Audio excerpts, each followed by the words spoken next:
Hello friends, घर चर्चामध्ये आपलं स्वागत आहे. या व्हिडिओमध्ये आपण एक ट्रॅव्हल फ्रेंडली चटणी बघणार आहोत. प्रवासात जर आपल्याला इडली, डोसा, आंबोळी, ठेपला किंवा मग पराठा वगैरे न्यायचा असेल तर त्याच्यासोबत आपल्याला ओल्या नारळाची चटणी वाटून न्यायला लागते. आता उन्हाळ्याच्या दिवसात ती खराब होण्याची म्हणजेच आंबण्याची शक्यता असते. त्याच्यामुळे अशी एक पावडर चटणी आपण बनवून ठेवायची आहे. आयत्या वेळी याच्यामध्ये पाणी मिक्स करायचं आहे. 4-5 चमचे पाणी मिक्स करून ही चटणी खाण्यासाठी तयार होते. एअरटाईट डब्यामध्ये 8 ते 10 दिवस व्यवस्थित ही चटणी टिकते. फक्त चटणी काढण्यासाठी वगैरे आपल्याला ओल्या चमच्याचा वापर करायचा नाही आहे. चला साहित्य बघूया पटकन. इथे मी किसलेलं सुकं खोबरं घेतलं आहे. चिवड्याचे जे आपले डाळवं असतं ते घेतलं आहे. 2 चमचे उडदाची डाळ घेतली आहे. सुक्या मिरच्या घेतल्या आहेत. इथे मी 5-6 सुक्या मिरच्या घेतल्या आहेत. आपल्याला जर तिखटाचं प्रमाण कमी हवं असेल तर आपण मिरच्यांचं प्रमाण कमी घेऊ शकतो. चमचाभर जिरं घेतलं आहे. 4-5 लसणाच्या पाकळ्या आणि कढीपत्त्याची पानं घेतली आहे. आता एका पॅनमध्ये आपल्याला हे सगळं साहित्य सुकं भाजून घ्यायचं आहे. उडदाची डाळ घेतली आहे. अगदी 2-2 मिनिट फक्त आपल्याला हे सगळं कोरडं परतून घ्यायचं आहे. आता जिरं घातलं आहे. त्याच्यानंतर आपल्याला लसूण घालायचे. लसूण जास्त काळी करायची नाही, नाहीतर मग चटणीला कडवट चव येईल. आता याच्यामध्ये कढीपत्त्याची पानं घातली आहे. थोडीशी कुरकुरीत होईपर्यंत आपल्याला ती परतून घ्यायची आहे.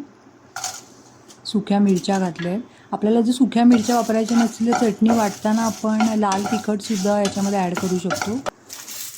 भाजलेलं हे साहित्य एका डिशमध्ये काढून घेतलं आहे. आता त्याच पॅनमध्ये आपण वाटीभर सुकं खोबरं भाजून घेणार आहोत. सुकं खोबरं आपल्याला किंचित लालसर होईपर्यंत मंद गॅसवर भाजून घ्यायचं आहे. याच्यामध्ये चिवड्याचं डाळवंसुद्धा घातलं आहे, फुटाण्याची डाळ. सुकं खोबरं छान भाजून घेतल्यामुळे चटणी जास्त दिवस टिकायला मदत होते. आता हे भाजून झालं आहे, हे सुद्धा आपण काढून घेऊया. याच्यामध्ये मी चिंच घातली आहे. आता हे साहित्य थंड झाल्यावर मिक्सरमधून आपल्याला याची पावडर करून घ्यायची आहे. पाणी अजिबात वापरायचं नाही आहे. माझ्याकडे शेंगदाण्याचं कूट केलेलं होतं, त्याच्यामुळे 2 चमचे मी याच्यामध्ये शेंगदाण्याचं कूट घातलं आहे. जर कूट घातलेलं नसेल तर आपण शेंगदाणे भाजून चटणीमध्ये घालू शकतो. मीठसुद्धा मी घालून घेतलं आहे. इथे मी थोडासा गूळ घातला आहे. गूळ नसेल तर आपण साखरसुद्धा वापरू शकतो.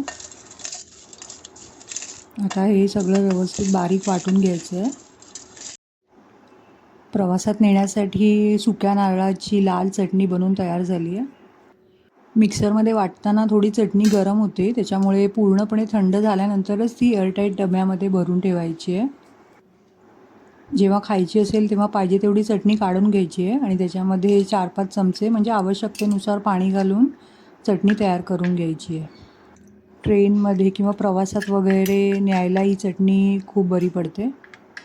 फक्त प्रवासातच कशाला, एखाद्या रविवारी जर आपल्याला कधी कंटाळा आला असेल तर आदल्या दिवशी फ्रीजमध्ये ठेवलेलं डोशाचं बॅटर काढून त्याचे डोसे किंवा पोळ्या बनवायच्या आणि मग अशा प्रकारे या इन्स्टंट पावडरमध्ये पाणी घालून चटणी तयार करायची. म्हणजे लेझी संडेलासुद्धा एक छान पोळी चटणीचा वगैरे नाश्ता आपल्याला तयार करता येऊ शकतो.